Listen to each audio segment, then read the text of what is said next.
What? Cross that line. Batten down the hatches. Heave to, gentlemen. Think me peg leg has termites. Trim that sail. Aye, aye, Captain. Aye, you scurvy dogs, tighten it up. Large boat! Large bowl? What do you mean large bowl? What'd you say? Oh. Yeah, that makes more sense. Land hoe.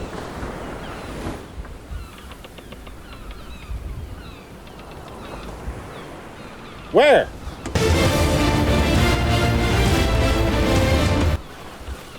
I'm an idiot. Drop the anchor!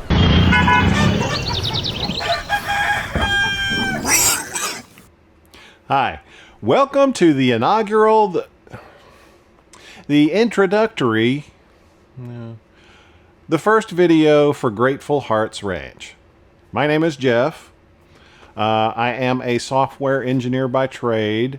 My wife Kathy is, well, I'll let her tell her story if she wants to. She's a little camera shy. I did get my haircut today, so this is as good as it gets. It's all downhill from here. We have 3 dogs. Sadie is a yellow Labrador Retriever. Emmy is a Dalmatian, and little Frankie is the latest addition to the family. Now, his full name is Frankenstein because he's such a little monster. He actually just shredded the skin on Kathy's hands to the point she needed minor medical attention. Now, it's funny now. It wasn't at the time.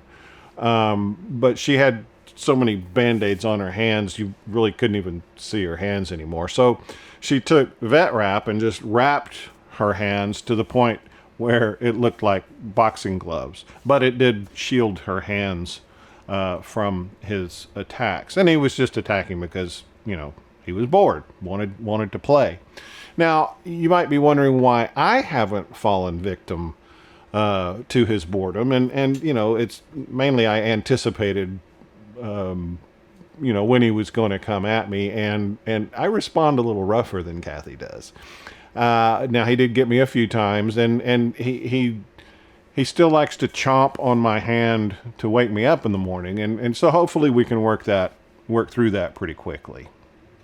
We have lived in the city pretty much all our lives. Now, about the same time this showed up, we decided to start, you know, kind of looking for a place out in the country. You know, I mean, if we're going to be at home all the time, why not make it a place where we kind of wanted to stay?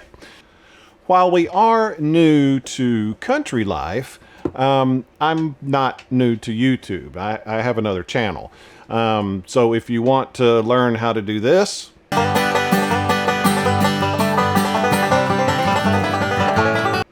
then check out Spader Christmas, and I'll leave a link below in the description of the video.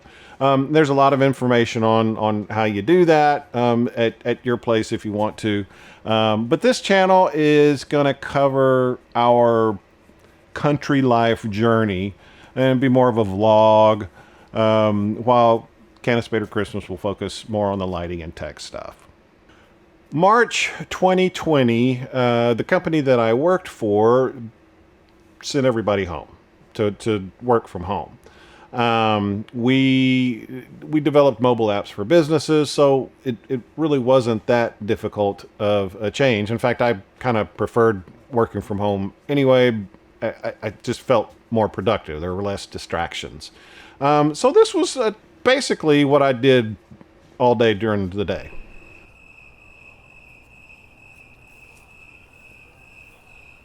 Oh, wait. Let me kick it up a notch.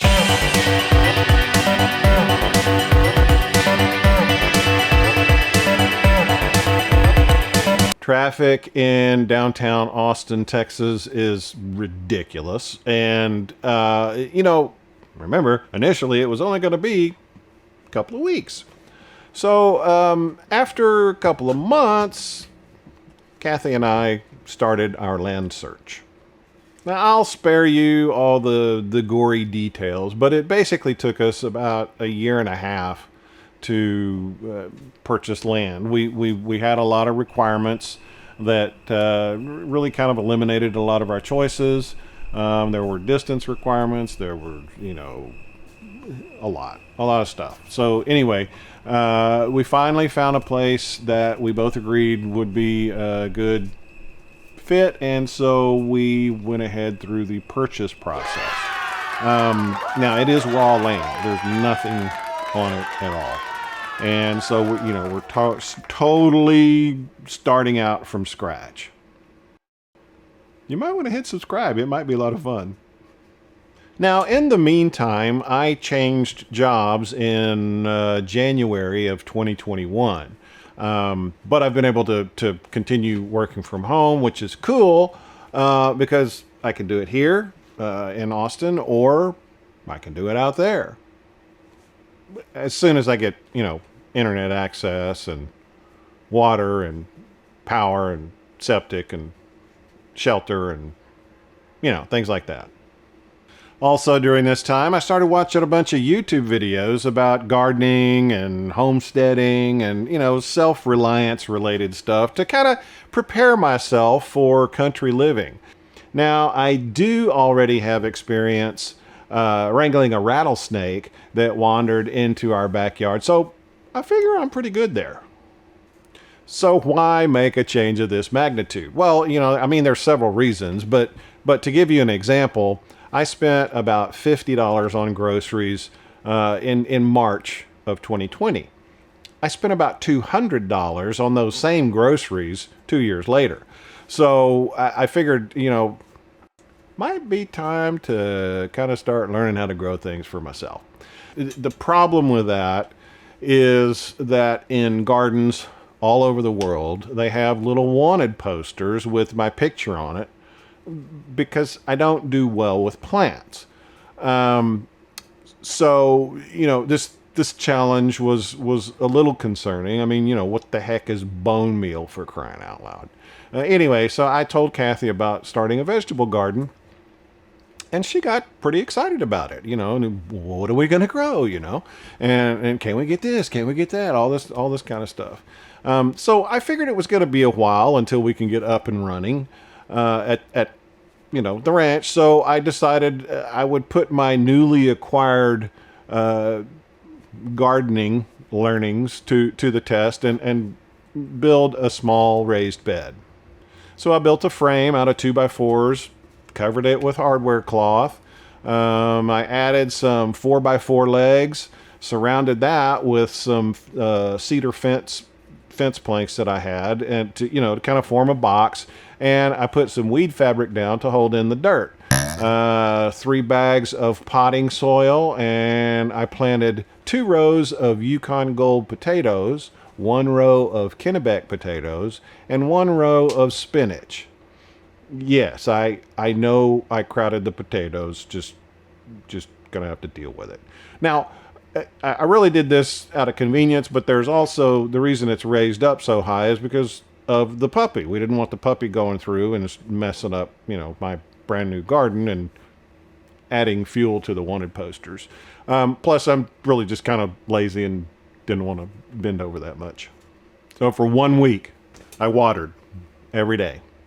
And eagerly awaiting some kind of sign that there was life in there. But, nothing broke through the surface.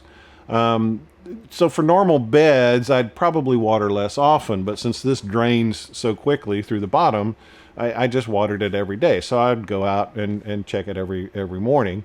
And I was getting a little worried because people were telling, the videos that I was watching was saying, well, we're getting germination in 3 or 4 days, but they were doing it in the little starting trays.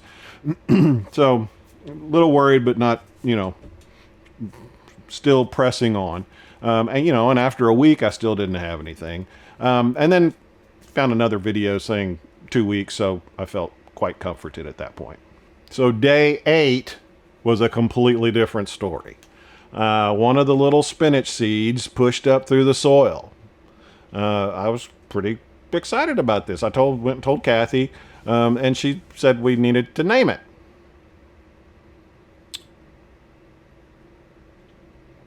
I had the exact same look on my face. I suggested Popeye, and so, she liked that, and so meet little Popeye.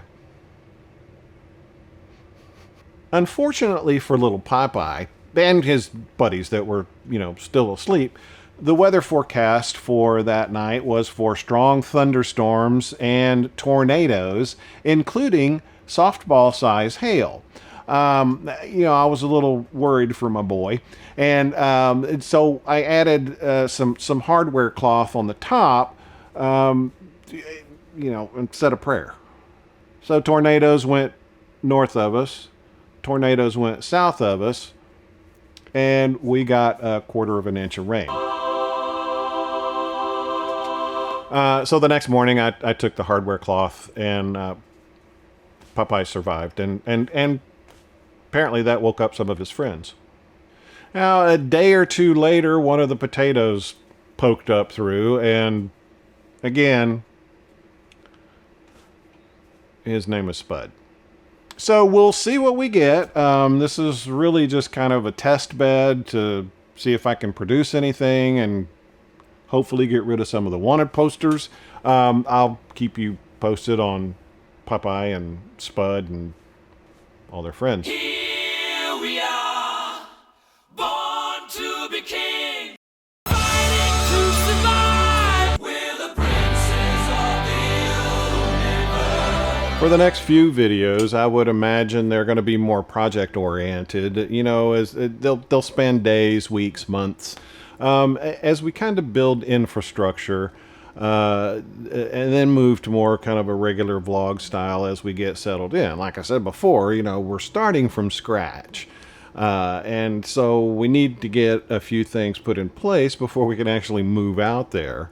But with the way current world events are going, we might end up pitching a tent.